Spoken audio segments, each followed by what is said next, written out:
In case you haven't figured it out, I've had a bit of a crash. Here's some of the footage from the morning of the accident. I'm fine, but here's the last footage I took before, you know, I went off the edge. It's a beautiful Labor Day morning. Happy Monday morning, everybody. It's a little chilly this morning, but I know I'm going to have a beautiful hot day of riding, so I've got my sun shirt on. I'm going to put, first, I'm almost done packing up, and then I'm going to go try to find some coffee. Tent's all packed up, just got to get it all on the bike. Not making great progress this morning.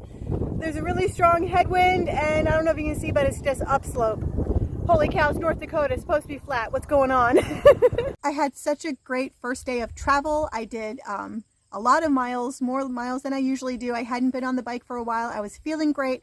I woke up the next morning. I didn't have any food with me. The real issue was that I had to make the next town with food so I could stop and get supplies. And the wind was just crazy that day. I woke up and at first it was fine, but once I hit the road, the wind really picked up in a serious way. Here in North Dakota, it's just vast cropland and very small towns in between, and a lot of these small towns is what I consider to be dead.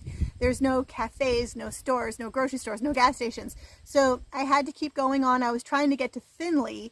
They had a store where I could get some supplies there, and two people had stopped and asked if I needed help or a ride because the wind was so crazy. The wind was crazy and there was horrible wind gusts, but I was determined. I was almost to Findlay, and I thought, no, I'm gonna do it. When I was in Canada, I had issue. I almost got blown off my bicycle in Canada, but what happened then was that I had stopped, and I did what I like to say, shelter in place, because the wind was so bad. And that also happened when I was in Fosston, Minnesota. The wind was so bad, I didn't even go anywhere that day. However, in this case, I had no food, no supplies. I had to try to make the next town. So what happened was a gust of wind came. It started to steer me into the road. I kind of overcorrected, like, not today. And I went to the right, and then there was a lip on the pavement, and I fell off the lip, went on like a downslope, hit some soft gravel, and that was it. It was all over. I fell forward over the bike, kind of tumbled over the bike, hitting the handlebars on the way. I did minimal damage to the bike. It's nothing serious. I did more damage to myself. Really, right after the accident, I had lower back pain, and I kind of messed up my rib cage for sure. Thankfully, I have great friends in Leeds, North Dakota, and a dear friend of mine came to fetch me. When I do trips like this, it's not just about me, it's about the people who track me, it's about my dear friends across the country that do care about me and what is best for me. They worry about me. And in this case, I would like to give a personal shout out, number one, to Nicole in Vermont. Love you very much, girl. And Laura Gray. You mean so much to me. Both of you, just checking in on me. And personally, I have made a promise pretty much to both of them that I will not get back on the bike. I will heal my body at least through the month of September.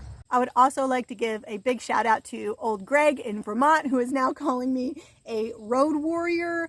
I don't know if I'm worthy of that title per se, but I appreciate you, Greg. Love you very much. After that, I'm just day by day trying to figure out what's going on in my life and what I'm going to do for the next month or beyond, like the rest of the year. I really at least wanted to try to go to Florida to help Madeline out.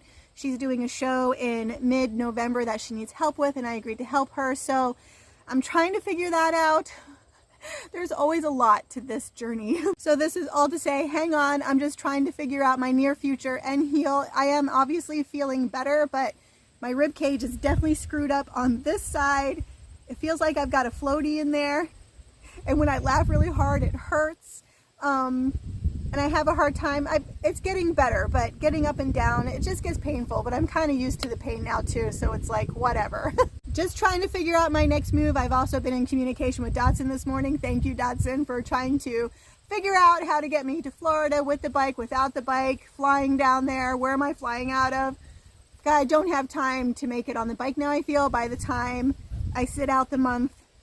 I don't know. We'll see. I'm figuring it out. Stay tuned, but I'm okay.